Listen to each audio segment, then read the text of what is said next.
She called it an exaggeration. Daniel Marsh stood at the front of the Chandler Development boardroom on the 14th floor, his inspection report open on the table, 12 board members watching him with the particular patience of people who had already made up their minds. Elizabeth Chandler sat at the head of the table, and when he finished speaking, she looked at him the way executives look at contractors who have just tried to sell them something they didn't ask for. "Mr. Marsh," she said, "we appreciate the report, but this reads like a firm inflating risk to justify a longer engagement." Daniel closed the folder. Across the table, Richard Voss smiled just barely, just once. The drive back to Millvale took 22 minutes. Daniel knew because he watched the clock the whole way, the kind of mindless tracking a person does when their thoughts are somewhere they can't look at directly. He lived in a narrow house at the end of Chestnut Street, the kind of house that cost more to maintain than it was worth and held more than it looked like it could. He had bought it 4 years ago with money left from Claire's life insurance, and in the time since, it had become the kind of place where the living room was full of Emma's drawings, and the kitchen table was never completely clear, and the backyard smelled like cut grass in summer because Emma liked to watch him mow. Emma was 9. She had her mother's eyes and her father's stubbornness and a habit of asking questions that landed harder than she knew. She was at school when Daniel got home, so the house was quiet. He set his bag on the kitchen chair, put on coffee he didn't drink, and stood at the window over the sink, looking at the garage. The work was what it was. Independent structural inspector, license renewed every 2 years, clientele built mostly through referrals from smaller contractors who needed someone thorough and affordable. He made enough, not comfortably, but enough school supplies, groceries, the occasional field trip fee paid on time if not early. He had structured the work around Emma's schedule by design. That part had never felt like a sacrifice. He did not think of himself as someone who had walked away from anything. He thought of himself as someone who had made a choice, and who was still living with it, and who was mostly at peace with the arithmetic of that. He had made other choices before the one about walking away, and some of them had cost more than this one, and he had survived all of them. That was the operating principle. The Chandler job had come through a referral from a subcontractor named Pete Gallagher, who had done concrete work on the Mill Point Tower project before Chandler Development took over the general contract. Pete had mentioned something wasn't sitting right with him, the rebar spacing on the lower floors, the way the pouring schedule had been compressed. He couldn't say more than that. He just wanted someone to look. Daniel had looked. He had spent 3 weeks looking, and what he found had taken him another 2 weeks to document properly, because he wanted to be certain before he said anything. The report was 112 pages. He had not padded it. Every figure in it was sourced. Every recommendation was benchmarked against federal code. Every risk assessment was grounded in observed data rather than projection. It was the most thorough document he had produced in 4 years of independent work, and it had been dismissed in 11 minutes. In the garage, behind 2 folding chairs and a box of Emma's outgrown winter coats, there was a plastic storage bin with a gray lid. He had not opened it in 14 months. Inside were the files from the work he had done before project binders, technical correspondence, a printed copy of his federal engineering credentials, 2 patent certificates in a manila envelope. He thought about the bin now, standing at the kitchen window, and then he heard the school bus at the corner and let the thought go. The discomfort didn't leave. It just moved somewhere quieter, the way it always did. The call came on a Tuesday evening, while Daniel was helping Emma with a long division worksheet she deeply resented. "Take your time," he told her. "Don't skip the step." His phone buzzed on the counter. He glanced at it, a number with a Washington, D.C. area code he hadn't seen in 3 years. He silenced the screen, finished the problem with Emma, made sure she understood the method, and then stepped into the hallway. "Marcus," he said when he called back. "Daniel." Marcus Webb's voice was the same, careful, unhurried, the product of 22 years in federal infrastructure oversight. "I heard you took on the Chandler job." "I did, and they turned it down." Daniel didn't ask how he knew. The structural engineering world in western Pennsylvania was smaller than it looked. "They did." "I want to send you something," Marcus said. "Some background on Chandler Development's procurement history. There's a pattern in the capital expenditure filings over the last 3 years that I think you'll find relevant." "Marcus." Daniel leaned against the hallway wall. I'm not going back. I'm not asking you to go back. I'm asking you to look at a document. There was a silence. Outside, a car moved slowly past the house, its headlights tracking across the hallway wall and then gone. You could still be doing what you were built to do, Marcus said. Not as pressure as fact. He said it the way you'd tell someone their coat was on inside out. I'm doing something else now, Daniel said. And it's fine. After he hung up, he stood in the hallway for a moment. Through the kitchen doorway he could hear Emma erasing something aggressively, the sound of the rubber working back and forth across the paper. He went back and sat down across from her. You looked weird just now, she said without looking up. I'm fine. You looked like you did when you found out the dishwasher was broken. Finish your homework. She did. He watched her work, and when she got the next problem right without help, he didn't say anything, just moved the scratch paper aside so she had more room. The window over the sink was dark by then, and the garage was just a shape in the backyard, and the plastic bin with the gray lid was something he was not thinking about, but he kept the data from the Chandler inspection. All of it, the raw measurements, the load calculations, the photographs of the lower column connections, the rebar spacing documentation that nobody had wanted. He backed it up to a drive and kept the drive in his desk drawer, not because he had a plan, but because throwing it away had never felt like an option. He was not angry at Elizabeth Chandler. He told himself this carefully, the way you check a structure for load methodically, without assumption. He went through it. She had made a decision based on the information she chose to trust. She had looked at his report and looked at the man who had written it, and decided Voss was more credible. That was her call to make. Executives made those calls every day, and most of the time they were fine, and this time she had been wrong, and she did not yet know it. What kept him awake was simpler than anger. It was the fact that the building was still standing, and that people were still walking into it every morning, and that what he knew and what they didn't know was a gap, that the building itself would eventually close. Physics did not negotiate. It did not accept revised audit summaries or defer to board decisions. It simply kept applying force until something gave. He knew what happened when something gave. He had written 200 pages about it for the Army Corps of Engineers after a flood control failure in Kentucky in 2015. He did not want to write those pages again.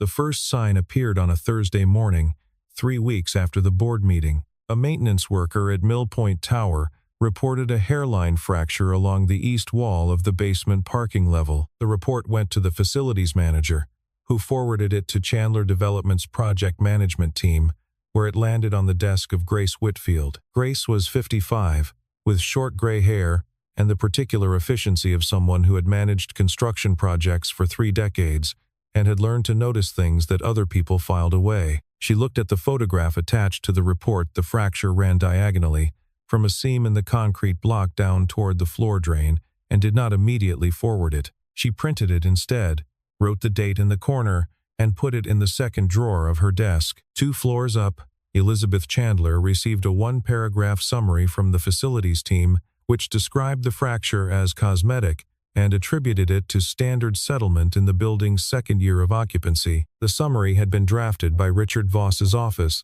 Liz read it at 7:45 in the morning, before her first call of the day, while standing at her desk with a coffee she hadn't had time to sit down with. She read it once, flagged it for follow-up, and moved on. The day had 10 more items behind it. Voss appeared in her doorway at 8:15, as if he had known when she'd be free. The Mill Point item, he said.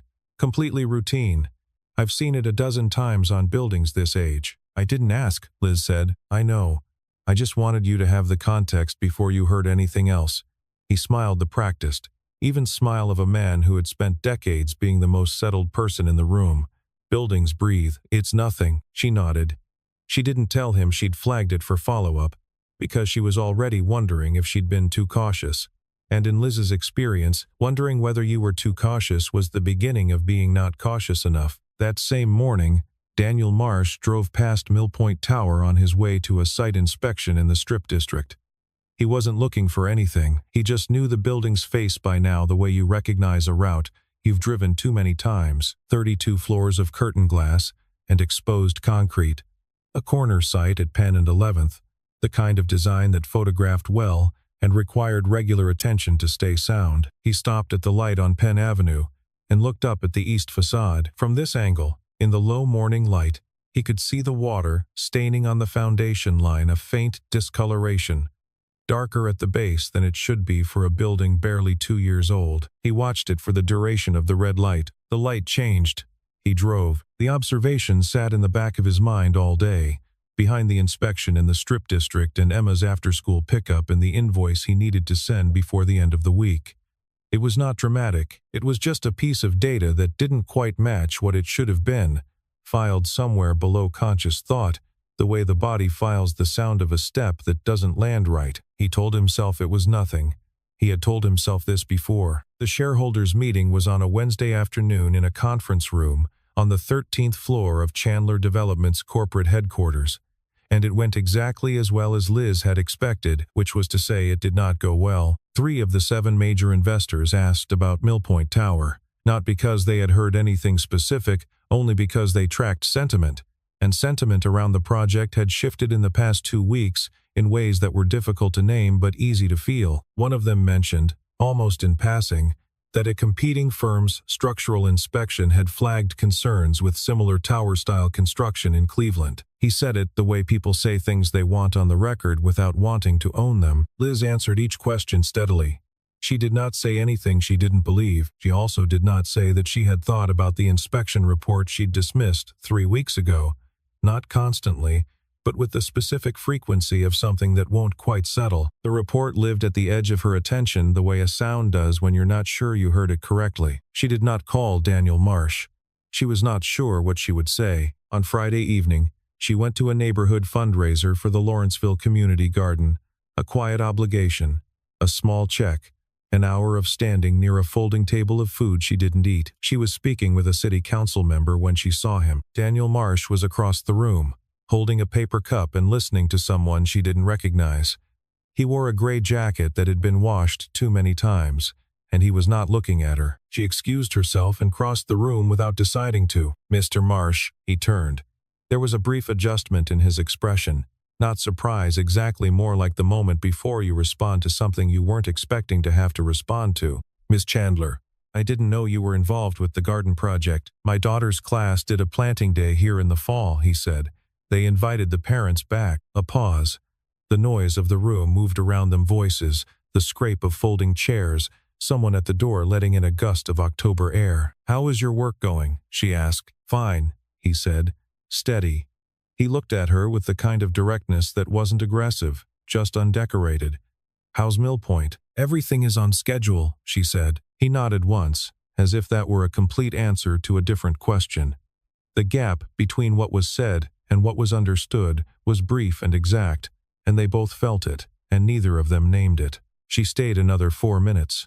When she left, she did not look back, but she was aware, with a precision that had nothing to do with architecture, of where he was standing. The following Monday, Voss submitted a revised internal audit summary to the board.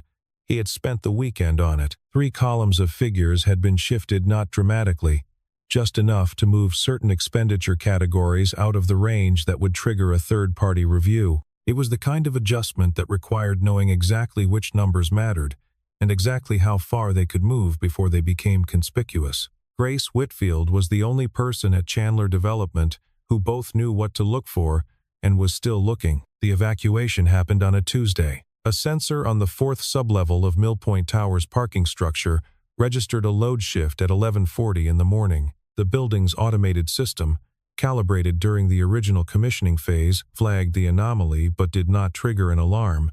The shift fell below the threshold that had been set at construction completion, a threshold that Daniel's report had specifically argued was set too low. A maintenance supervisor named Howard noticed a sound he later described as like the building clearing its throat. He made a judgment call and called the facilities manager, who called Chandler Development's emergency line, who called Voss, who was on a call with a lender and did not immediately pick up. 62 people were in the building. The evacuation took 11 minutes. No one was injured. By 2 in the afternoon, it was on the local news. By 4, it was on the wire. By 6, Chandler Development stock had dropped 9%. Liz was in the building when the alarm went out. She stood on Penn Avenue in the cold November air with 61 other people and watched the facade of Millpoint Tower, and felt something that she would not have known how to describe out loud, not panic, but a kind of interior stillness that comes when a thing you have been not quite thinking about arrives in physical form. The report. The fracture photograph in the facilities summary, the way Marsh had said, "How's Mill Point?" and waited. Voss reached her by phone at 3. "This is manageable," he said immediately. 11 minutes to evacuate 32 floors, she said. "The system performed exactly as designed, Richard." Her voice was flat.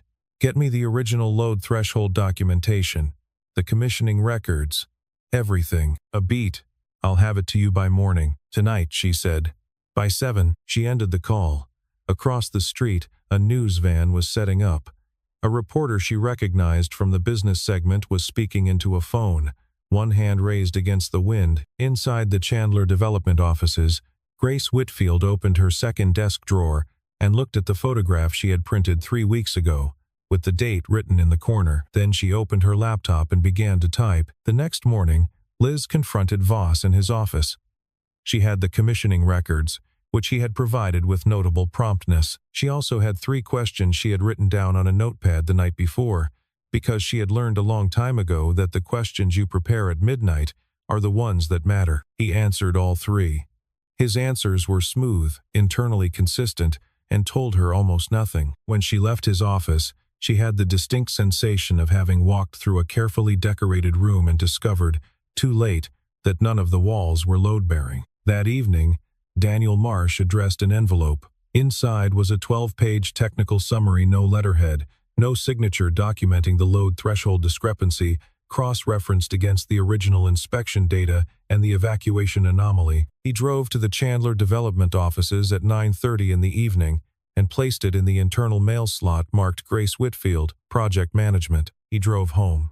Emma was asleep. He checked on her, stood in the doorway of her room for a moment, watching the rise and fall of her breathing in the dark, and then went back downstairs and sat at the kitchen table without turning on a light. He had mentioned the Chandler situation to no one. At school pickup that Friday, Emma had said, unprompted, "Dad, do you know a man named Mr. Voss?" "Kayla's dad knows him. He comes to their house sometimes," Daniel had said. "Why?" Kayla said her dad does work for his company, and he always brings stuff over.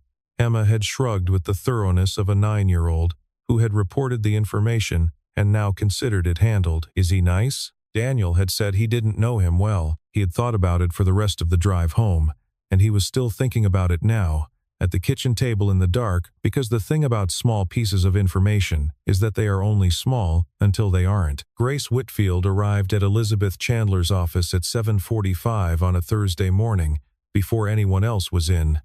She knocked twice. "I need to show you something," Grace said, "and I need you to understand that I'm not doing this to hurt the company." She set a folder on Liz's desk.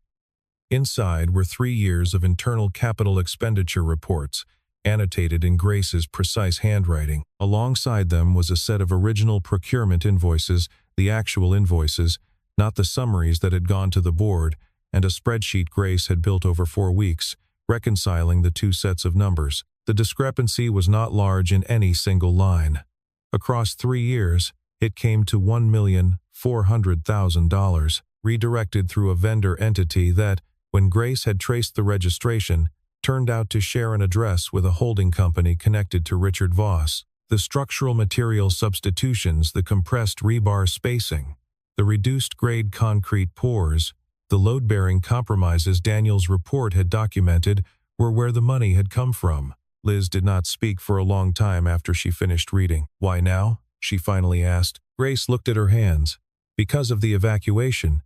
Because I watched 62 people walk out of that building and thought about what it would have meant if Howard hadn't been paying attention." She paused. "And because someone sent me a technical summary last week that I think you should also read." She placed Daniel's envelope on the desk. Liz opened it. She read the 12 pages in 11 minutes. Not because she was rushing, but because the document was written with the kind of compression that comes from someone who has done this for a very long time and knows exactly which words carry weight. The load calculations were airtight. The cross-references were precise. The conclusions were measured and devastating and identical to what had been in the report she'd dismissed 11 weeks earlier. She thought about the board meeting. The folder he'd closed without argument, the way he hadn't looked at Voss when he left the room, and the way Voss had smiled, and how she had read both of those things and chosen not to read them correctly. That evening, she drove to Millvale. The house on Chestnut Street had lights on in the kitchen and a bicycle on the front porch. She rang the bell. Daniel opened the door in a flannel shirt and reading glasses he immediately removed. He looked at her the way she had looked at the evacuation report, with no expression available for the occasion. "Miss Chandler." "Liz," she said. "I came to apologize." He stepped back from the door. She came inside. The kitchen smelled like something with tomatoes. The table had homework on it, and a half-finished glass of milk, and a set of colored pencils arranged with the unconscious order of a child who had recently been here and recently left. "My daughter just went to bed," he said. "I have coffee." "That's fine." They sat at the kitchen table. She told him what Grace had found. He listened without interrupting, his hands wrapped around his mug. His face, the face of someone receiving information they had partly expected and had not wanted to be right about. "I dismissed your report," she said. "Publicly. In front of 12 people. You were given bad information," he said. "I didn't push back on it." He didn't argue the point. From the hallway came the sound of small feet on hardwood. Emma appeared in the kitchen doorway in pajamas, evaluating Liz with the frank assessment of a child who has decided to trust her instincts. "Hi," she said. "Hi," Liz said. "Are you my dad's friend?" Daniel said. "Emma." "She can answer," Emma said reasonably. "I think we're getting there," Liz said. Emma appeared satisfied with this. She asked if she could have water. Daniel got up and got it for her. He walked her back to her room, and Liz sat at the kitchen table and listened to the sounds of that, his voice low, Emma's brief protest at having to go back to bed, the door clicking shut. He came back and sat down. They didn't say anything for a moment. Through the kitchen window, the backyard was dark, and somewhere in the neighborhood a dog was barking twice, and then stopping. "I need your help," she said. "I know," he said. They worked at the kitchen table for 3 evenings in a row. Liz brought her laptop and Grace's files. Daniel pulled the original inspection data from his desk drawer, the drive he had kept because throwing it away had never felt like an option, and began building a timeline. He worked the way he always worked, methodically and without commentary, and Liz matched his pace rather than asking him to slow down. She had the instinct of someone accustomed to managing complex projects, and she applied it here without ceremony, sorting documents, flagging discrepancies, asking precise questions when she needed answers. On the second evening, she looked up from a procurement record and said, "How do you know load threshold documentation this precisely? You've been doing independent inspections for what, 4 years?" He was quiet for a moment. The lamp on the table was the only light on in the house. "Before that," he said carefully, "I did infrastructure work for the Army Corps of Engineers. Federal projects, critical infrastructure, bridges, flood control systems, levee assessments, things that fail in ways that make the national news." She looked at him steadily. "I left after my wife died," he said. "Emma was 5. I needed work I could schedule around a kindergartner, work where I could be at pickup and home by 6. Liz looked back at the document in front of her. She did not say anything for a moment, which was the right thing to do. "The patents on load distribution methodology co-inventor listed in the 2019 Federal Infrastructure Report," she said eventually. "That's you." He didn't answer, but he didn't have to. On the third evening, Daniel's phone rang. He looked at the screen and set it face down on the table. 5 minutes later, Liz's phone rang. "Voss," she said, looking at the screen. "He knows," Daniel said. Liz picked up the call. She kept her voice level through 4 minutes of Richard Voss explaining, with great precision and no apparent urgency, that the board had concerns about Grace Whitfield's documentation practices, that certain members of the investor group had expressed discomfort with recent informal communications, and that it might be appropriate for Liz to step back from direct management of the Mill Point situation, pending a formal internal review. She let him finish. "Good night, Richard," she said, and hung up. She set her phone on the table. Daniel was looking at her. "He's going to move tomorrow," she said. "Then we work tonight," he said. They did. By 2 in the morning the timeline was complete, 16 pages. Every material substitution matched to a procurement record. Every procurement record matched to a Voss-connected vendor invoice. The load threshold manipulation documented alongside the original inspection findings. It was the kind of document that did not leave room for interpretation. The question was, what came next? And they both sat with it for a moment in the kitchen, while the dog down the street made up its mind about something in the dark. "I need to protect Grace," Liz said. "That means moving first," Daniel said. "Yes. Are you ready to do that?" She looked at him across the table, the lamp between them, his hands flat on the file, his reading glasses on the stack of papers beside the drive. "I don't have a choice," she said. "And neither do you." He looked at her for a moment, and then he nodded once, and they went back to work. The structural failure at Mill Point Tower happened at 8:51 on a Monday morning. The east wall of the fourth parking sublevel shifted by approximately 2.5 inches along a 40-foot span.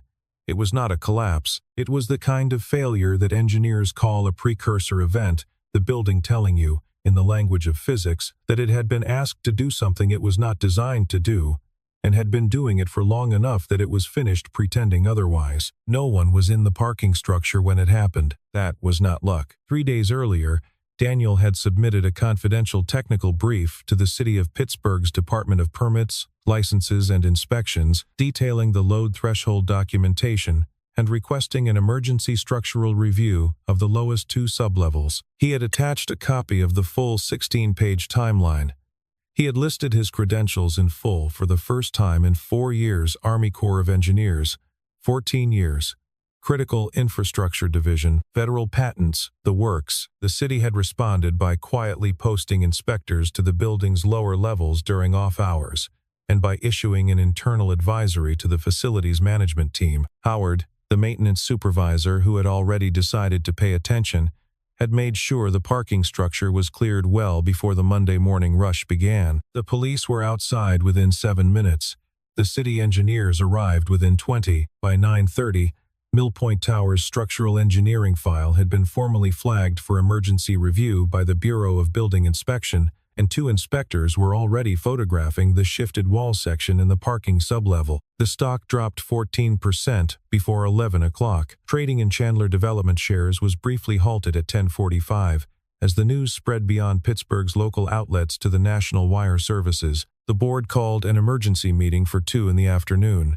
12 people in a room, the same number as the first meeting, though the air was entirely different now. Voss arrived early and took his seat at the side of the table and spent the opening minutes constructing his account: a facilities management failure, a calibration error in the automated systems, a breakdown in oversight protocols under Elizabeth Chandler's direction. He was building toward a third version of this when the door opened. Daniel Marsh walked in.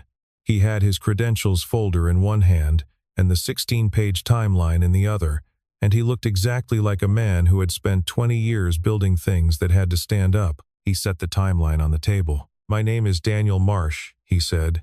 "I hold a professional engineering license in structural engineering, 2 federal patents in load distribution methodology, and prior to my independent practice, I served as lead structural engineer for the Army Corps of Engineers Critical Infrastructure Division for 14 years. He looked at the board members, not at Voss. "I conducted the inspection of Mill Point Tower that this board declined to act on 11 weeks ago. I'd like to walk you through what I found and what has happened since." Voss said, "This is highly irregular." "Richard," said the board chair, a quiet man named Leonard Hatch, who had not spoken yet, "sit down." "Vossat." Daniel began to speak. He spoke for 31 minutes. He did not rush, and he did not editorialize, and the room was completely quiet. When he finished, Leonard Hatch asked 3 questions. The 2 board members with engineering backgrounds asked 4 more. Daniel answered each one with the specificity of someone who had not needed to review the material before walking into the room. Voss said nothing after the first 3 minutes. He had understood, somewhere around page 8 of the timeline, where things were going, and he had made the calculation that the most useful thing he could do was stop talking. At 4:15, the board voted to suspend Richard Voss from his duties pending a full internal review. By 5 o'clock, based on the evidence package that Daniel had already submitted to the city, the Pittsburgh District Attorney's Office had opened a preliminary investigation into construction fraud and falsification of safety records. The DA's office moved quickly because Daniel's documentation was organized the way a federal engineer organizes documentation, which is to say, as if it were going to be read by people who were looking for reasons to question it and finding none. Voss left the building through a side entrance with his jacket over one arm and his phone pressed to his ear.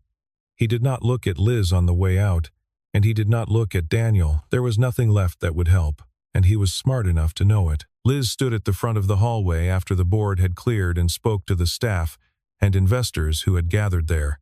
She did not have notes. She said that the company had failed, and that the failure had started with a decision she had made 11 weeks ago in that same building, and that the most honest thing she could do now was name that clearly and then do the work of making it right. She acknowledged Daniel by name. She described what he had found and what he had tried to tell them, and what had happened to that information. She said it without softening, and the people listening were quiet in the particular way of people who are recalibrating. Daniel was near the back of the room. He watched her and felt something shift, not dramatically, just the way a room changes when a window is finally opened. After the hallway cleared, she crossed to where he stood. She looked like someone who had just set down something she'd been carrying a long distance. "Thank you," she said. He looked at her. He didn't say "you're welcome," because that wasn't quite right, and she understood that from the way he didn't say it. "Emma said to tell you she hopes your day went okay," he said. Liz laughed, a real one, short and surprised. It changed her face entirely. He walked her to the elevator. They stood without speaking until it came, and when the doors closed he stood there a moment before turning for the stairs, and neither of them had said the things that were true but that didn't need saying yet. 5 weeks later, Chandler Development began its restructuring, under a new chief operating officer appointed by the board. The Millpoint Tower project was placed under independent structural monitoring, with quarterly city inspections mandated by formal agreement with the DA's office. Richard Voss had retained a criminal defense attorney and was not speaking publicly about anything. Daniel received a formal letter from Chandler Development's general counsel in the 3rd week of December, offering him a contract as independent structural safety consultant for the company's active portfolio. The rate was generous. The terms were clearly defined. The engagement was limited to his specialty and respectful of his schedule. The letter was countersigned by Elizabeth Chandler. He read it at the kitchen table on a Saturday morning, while Emma ate cereal, and explained to him, in considerable detail, the plot of a book she was reading about a girl who discovers her elderly neighbor is training carrier pigeons for long-distance racing. "Would you even want a carrier pigeon?" she said. "I'd want to know what it was carrying," he said. "Dad, that's not the point." He signed the letter. Emma knew about Liz the way children know things, through accumulation of small evidence rather than announcement. Liz had been to the house twice more in November, once to go through remaining documents, and once for nothing Daniel could precisely name, though they had ended up talking at the kitchen table for 2 hours after the documents were long since handled. Emma had been awake for the second visit. She had shown Liz her book collection, with the focused enthusiasm of someone presenting evidence in a case she had already decided to win. On a Saturday in mid-December, Liz came for dinner. It was not planned as an occasion. Daniel had made pasta with a sauce that used canned tomatoes and more garlic than was probably necessary, and Emma had decided, unilaterally and without consultation, that the table should have the candles from the cabinet above the refrigerator. He had not argued. There were battles worth having, and this was not one of them. Dinner was easy in the way of things that have been built slowly and without pressure. Emma asked Liz about her job with genuine curiosity, and Liz answered seriously. She described what a CEO actually does on a Tuesday afternoon, which was not what Emma had imagined, and Emma found the reality more interesting than the version she'd constructed. Daniel watched them talk. He got up to pour water, and when he sat back down, Liz caught his eye across the table for a moment, not saying anything, just looking, the candle light between them moving gently when someone reached across the table. After dinner, Emma fell asleep on the couch before her bedtime, which Daniel had begun to suspect was not entirely accidental. He carried her to her room and pulled the blanket up, and when he came back down the stairs, Liz was standing at the back door, looking out at the yard through the glass. He stood beside her. The yard was dark, the grass silver gray in the December cold, the garage a solid shape at the far end against the sky. The plastic bin with the gray lid was still in there, still behind the folding chairs. He'd opened it once since November, just to look. It had seemed, for the first time in 4 years, like something that belonged to a continuous life rather than a different one. "She's going to make a good case for the pigeon," Liz said. She's going to win, he said. A quiet settled between them. That was comfortable the way quiet gets when it has been earned. The back porch light threw a rectangle of yellow across the frost on the grass, and somewhere a few blocks over a car passed without hurrying, and the neighborhood was the particular kind of still it gets in December, when the year is almost over, and there is nothing left to decide tonight. He looked at her. She was already looking at him. Neither of them had been looking,